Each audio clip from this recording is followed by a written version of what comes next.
Good afternoon. So we are from Mathematical Computing and Information Sciences. This is John, Eric.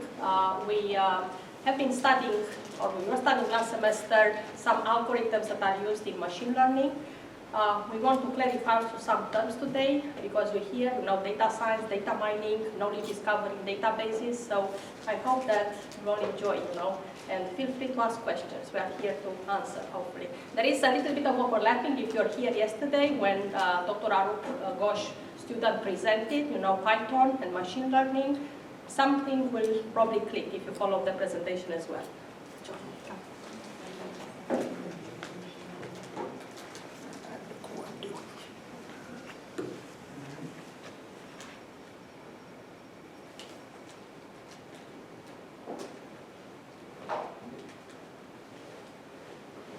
And there's a clicker there too if you want to use that.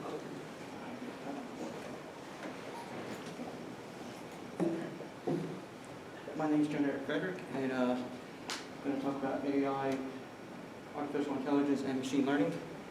What is artificial intelligence? Artificial intelligence is the creation of making a computer think like a human, making it. My brain's just left field. Yay. See. Artificial intelligence may be,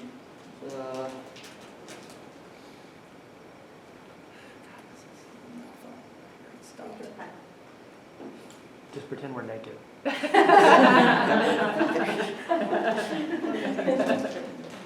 got it. Artificial intelligence is the idea that to make a computer think like we do. In order to do that, machines will need to be able to not only think through logical processes, but emotional. And in today's world, that is nearly impossible to get to think emotional. But we're getting closer. Through the means of artificial intelligence, we use different kinds of learning algorithms and techniques of like deep learning, machine learning. And in recent years, we've had computers be able to challenge people in really high capabilities using like chess and Go, and outclass them and beat them. And this all came from Dr. Alan Turnan's paper, Computing, Machine, and Intelligence. And he asked the question, can machines think? And in his test, he performs intelligent machines against that of a human being. And in Turing's test, he made it think possible, and it sparked the revolution of having machines start automating things and making it easier. And as time moved forward, AI got farther in. There are different types of AIs that we're using, weak and then strong AI and machine learning.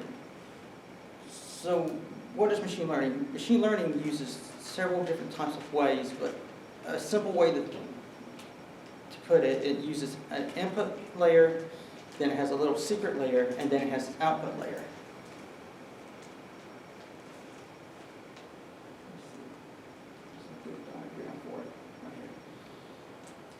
And each of these layers, you have different types of input. And the way I remember learning machine learning was using baseball terms. So in baseball, they have signs that are used to communicate with the runners and batters, and those signs are like a touch of the hat, touch of the nose, maybe even a shoulder or arm.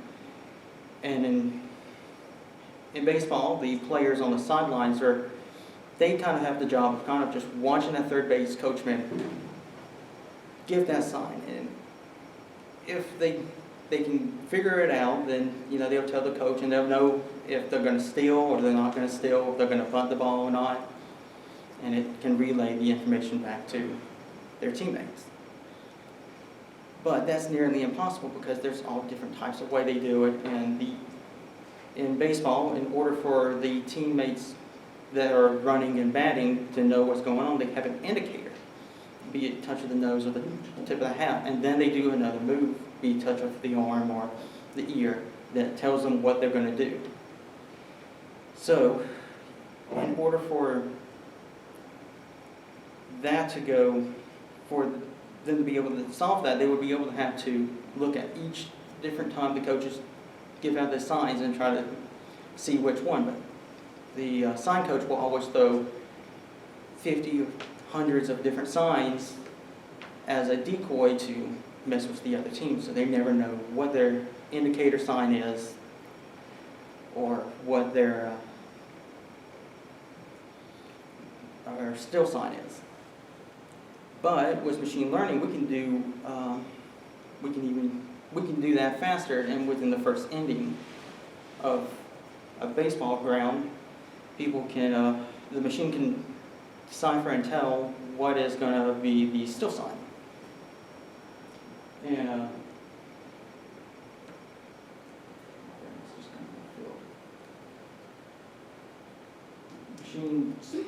with machine learning, it then records each one and it looks for that pattern. And for each pattern it looks for if it was a still or not still. And so it was back in the diagram with the input, like the hat or the nose touch would be one of the inputs, and then that secret layer would be the 1 or a 0. And if it turns to be a still, then the still being a 1 and not still being a 0, it will calculate it to the closest factor, and if it's closer to 1, then it will say be a still, and if it's closer to 0, not a still. And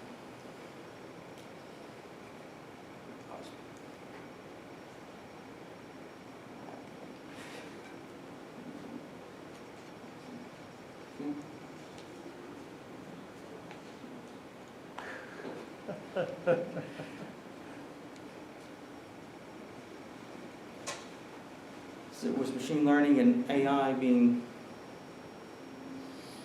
kind of into the future of society and how things go, because we have AI now today through the Siri, Echo, Amazon's, Google thing that uses the input of keywords to be able to activate and then search something when you say something, like if you want to have a timer set or search up the size of the Empire State Building.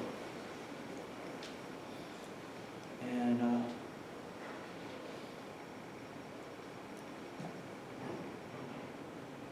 there is a thing.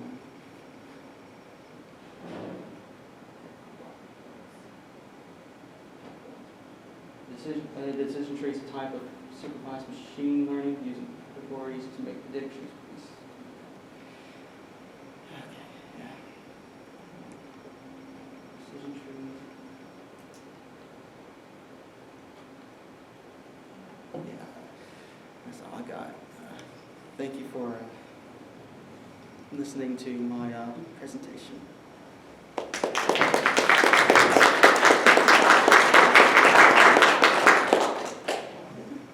Are there questions for our speaker?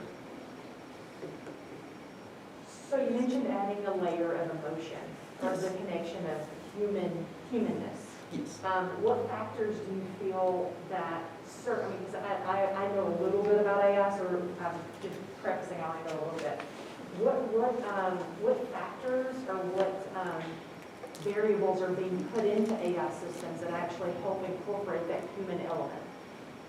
As of right now, it's kind of hard to differentiate. Like when you say a certain phrase that has two different meanings, like you killed it, that's the first phrase that came to my mind, but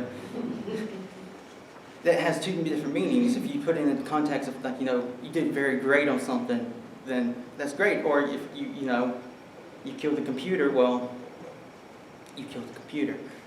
In terms of like getting that to an AI, to get that humanness there is kind of hard because it takes context and it takes the emotion behind it. What's the tone? So if it was if you said it to like your phone or to Alexa and said, you know, a phrase that has a double meaning, it's not going to know the difference between which of those meanings, and it's just going to give you either I can't answer that or something completely random. The whole idea is having actually artificial languages that we use to communicate with the computer is to deal with ambiguity, because natural languages, like what John is just Okay, you saying, mentioned the that voice makes us- inflection. Yeah, you mentioned the voice inflection or the tone and stuff like that. So I know, I didn't know in terms of if there were any other ones. I'm familiar with the tone, because you can say what or what, and they're different, right? So, yeah, thank you. When will computers be able to beat humans at baseball? You know, as soon as we get a robot that can move faster than a human, I think it'll be able to beat a human in baseball. Kasparov was pretty good as a chess player, and he was beaten, right? Or I think that was one of the, we watched some of the videos, you know, he didn't show, but, you know, can share with you guys, but one of the world champions in Go, he was actually, that was a major milestone, you know, that he was actually defeated by the computer. And I'm not sure if that was like maybe 3-4 years ago, but that was a major moment, you know, because actually he was defeated. That was a point. Other questions for our speaker? All right, let's thank him again.